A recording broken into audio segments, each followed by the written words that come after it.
Alright, so I'm here to go against everything your administrators have ever told you with my belief that we need to let the kids fail.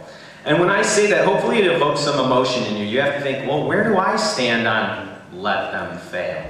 Well, first you could be the person who says, I've been saying that for years, we need them to let them fail. Or how dare you, some of you don't like me right now. Others, I'm not tenured, so I can't make any opinions in for 5 years, okay? But no, I'm not really being serious. I'm talking about the amazing learning benefits of failure, okay? It leaves a mark on you. I'll never forget the first 37 girls who denied me until I finally got one to accept.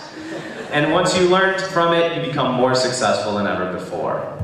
You can increase your students' success by increasing their daily failure, just not on assessments. All right? You should encourage your students to take risks and try things, okay? Because more failure equals more learning. How many of you have kids? Kids? Yes? When we think about you talk about your kids, you're like, they're smart. They pick things up so quick. They have great genetics. They come from me. Let's be serious. Your kids are failures. Okay? And that's a good thing. That's a good thing. You know, when do kids learn the best and when do they have the largest growth? It's in those first years. Why is that so? Because they fail constantly. Think about it. All they do is fall down, burn themselves, and they learn from it. Look at these wonderful learning opportunities that kids have. Because if they fail, they learn and they succeed. But this happens in the private sector too, okay?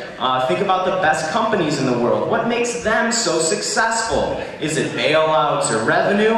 No. It's my case that the most successful companies can afford to fail without going under. And then they learn from those failures. Yell out these companies as they come up. Yes. Maybe an oil spill or two. Blue screen of death, anyone? Most recalls in 1 year in world history, and McDonald's. I'm going to talk some McFailures. Nothing says the Atkins diet like a box of spaghetti and a side of fries, okay? Or you've got the Arch Deluxe, the single greatest failure in food history, okay? It's actually a good sandwich. But despite me talking about all those failures from McDonald's, all you want to do right now is go get a Big Mac. And that's because they've learned from their failures and they become more successful than ever before.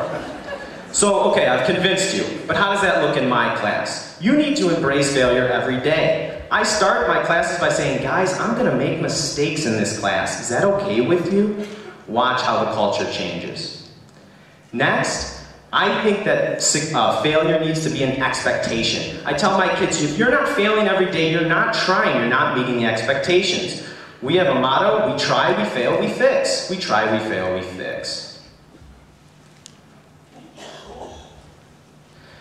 And the next is admit it when it happens. When you screw up, don't say, oh, just seeing if you're paying attention, okay? Your kids think you're lame when you do that. And on top of it, you're telling them it's not okay to make mistakes. And that's not true. It's okay to make mistakes. Second, stop glorifying the right answers. Right answers are boring. There's nothing to talk about. It's just, here's the right answer. Great. How passive is a wrong answer?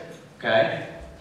On top of that, I always like to encourage multiple answers. So when kids come up to the board, they put up multiple answers. If they had a different answer, they put it next to it. You want to increase your teachable moments? Do this. Half these answers are completely wrong. The other thing about it is that when you have more wrong answers, you can get kids to fight with each other. Have you ever had an argument in math class about math? Or will kids leave your class mad? How great is that? The thing about it is, math instruction has been reduced to telling. We tell kids how to do things and then give them practice. We're not tellers, we're teachers. So I definitely encourage you to start making your kids fail more. I try to give my kids a question that they know nothing about, and I say, do it. Half of them will fail miserably, which you can teach them. The other half will give you things that will inspire you and blow you away and will change the way you look at the math. And that's all from getting them to fail. So I say if you get them to try and you let them fail, their success will amaze you. okay? And once you do that on a daily basis, you won't have to worry about failure at the end of a semester on a final exam because they've already got it out of their system.